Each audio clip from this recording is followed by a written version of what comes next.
Rishad leg spinner হিসেবে গুগলি পারে না, এটা এতদিনেও গুগলি প্রুভ করে না, এটা একটা দুশ্চিন্তার বিষয়। আর আমরা যদি দেখি যে লাস্ট সিরিজগুলোতে রিশাদের যে রিশাদের বোলিং মোটেই আপ টু দ্য মার্ক হচ্ছে না।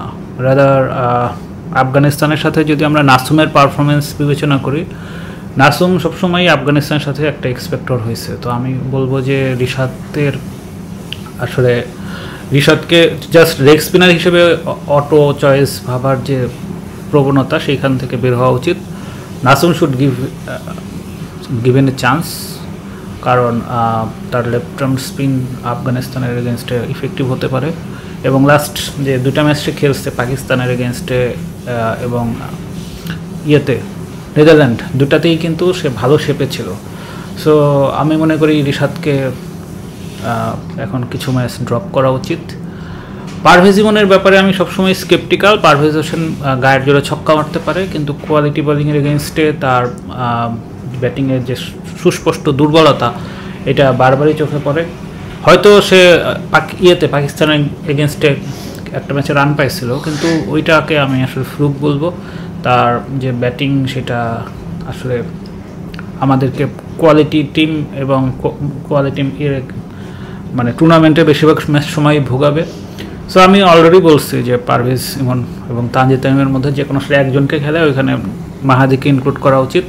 তো সেই জায়গা থেকে আমি বলবো যে সেই মানে যে পার্সনটা ড্রপ হওয়া উচিত সেটা পারভেজ ইমন। এবং আমি খুবই অবাক যে এই বয়সে একটা ছেলের ফিল্ডিং এত খারাপ কেন হবে। পারভেজ ইমন যথেষ্ট বাজে ফিল্ডারও। আর তানজিদ তামিমের সিক্স সিটিং অ্যাবিলিটির আমি সবসময় প্রশংসা করি, কিন্তু কোনো কারণে সে আমার ধারণা শেপ একটু খারাপ শেপে আসছে।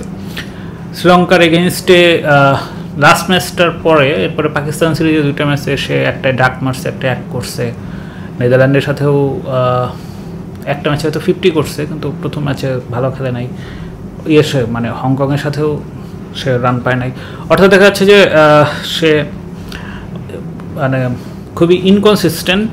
টি-20তে কনসিস্টেন্সি অবশ্যই খুব ম্যাটার করে না, বাট যেটা হয়েছে যে আমাদের পাওয়ার প্লে কাজে লাগানোর জন্য আসলে তার উপরে একটা বড় ডিপেন্ডেন্সি আছে, ফলে তার জায়গার কাছ থেকে আমরা সেই সার্ভিসটা পাচ্ছি না। একই সাথে আমি শেখ মাহাদির কাছ থেকে বোলিংয়ের যে সার্ভিসটা আশা করতেছিলাম, সেটা পাকিস্তান সিরিজ থেকে দেখতে যে সেই জায়গাতে তার কিছুটা ল্যাকিংস দেখা যাচ্ছে।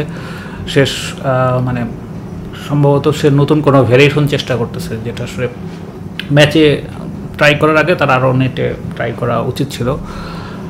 এরপরে জাকের মানে খালি চোখে দেখলে মনে হবে যে জাকের 34 বলে 41 করছে, শামীম 34 বলে 42 করছে, দুইটা ইনিংসটা একই রকম। কিন্তু আমি 53 রানে 5 উইকেট হারানোর পরে শেষে যার কোনো উইকেটই হারাইলাম না, এইটা আমার মনে হয়েছে যে তারা ল্যাক অফ ইন্টেন্ট ছিল। শামীম তাও বেশ কিছু অ্যাগ্রেসিভ স্টাইল চেষ্টা করছে, একটা ছক্কা মারছে, একটা চারও মারছে, বাট জাকেরের মধ্যে আমি সেরকম কোনো ইন্টেন্টই দেখতে পাই নাই। সে খুবই সেফ স্টাইলে খেলার চেষ্টা করছে, এক খেলার চেষ্টা করছে। এটা আসলে কখনোই অ্যাকসেপ্টেবল না, কারণ তুমি অল আউট হও বা 5 উইকেট হাতে রাখো, ম্যাটার কি যদি দিন শেষে রানে 139 হয়। সো এগেন যদি আমি 55-53 5 উইকেট থেকে 139 20 ওভার শেষ করা বলি, এটা একটা বলতে পারে যে স্কোরবোর্ডে অন্তত কিছু রান হয়েছে, কিন্তু শেষ পর্যন্ত যদি ম্যাচই হারে তাহলে স্কোরবোর্ডে কিছু রান হওয়া না আসলে কী ম্যাটার করে। তো আমি মনে করি যে জাকিরের কাছ থেকে যে ইন্টেন্টটা আশা করা হয় সেই ইন্টেন্টটাতে আসলে জাকিরের খুবই ঘাটতি ছিল।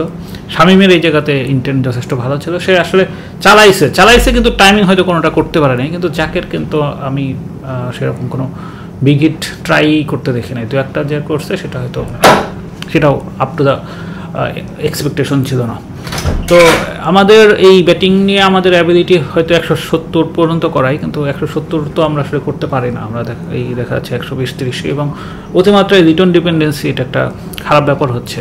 রিটার্ন এমনিতেই তার কনসিস্টেন্সি নিয়ে একটা বড় প্রবলেম সবসময় ফেস করতে হয়, কিন্তু তারপরে দেখা যাচ্ছে যে রান যা করে, যেসব ম্যাচে রিটার্ন রান করতেছে সেই সব ম্যাচে হয়তো কিছুটা ফাইট দিতেছে, রিটার্ন ফ্লপ করতেছে, তো বাকিরা মিলে সেটা কাভার করতে পারতেছে না। ফলে এটা একটা ওয়ান ম্যান টিমের যে পরিণত হওয়ার প্রক্রিয়ার মধ্যে আছে। অ্যাটলিস্ট এই জায়গাতে আরও কিছু কন্ট্রিবিউশন থাকা দরকার।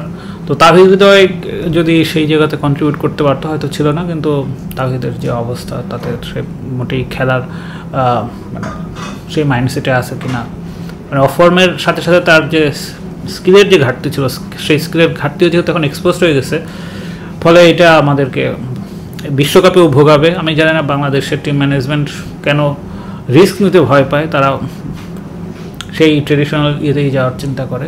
আমি বরং সামনে এই কয়েকটা প্লেয়ারের দিকে নজর রাখতে বলবো, যেমন ইয়াসির আলী রাব্বি, সে একজন প্রুভেন প্লেয়ার।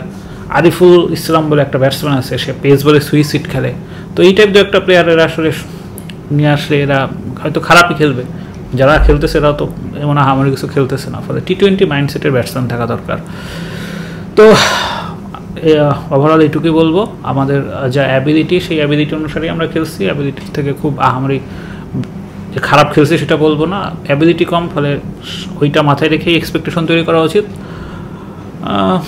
এই তো মানে, তবে শ্রীলঙ্কার সাথে হয়তো জেতা উচিত ছিল, কিন্তু প্রথম 2 ওভারেই যদি আপনি মেডেন দিয়ে ফেলেন টি-20-তে, সেটা ভেরি রেয়ার যে আপনি সেখান থেকে ব্যাক করতে পারবেন।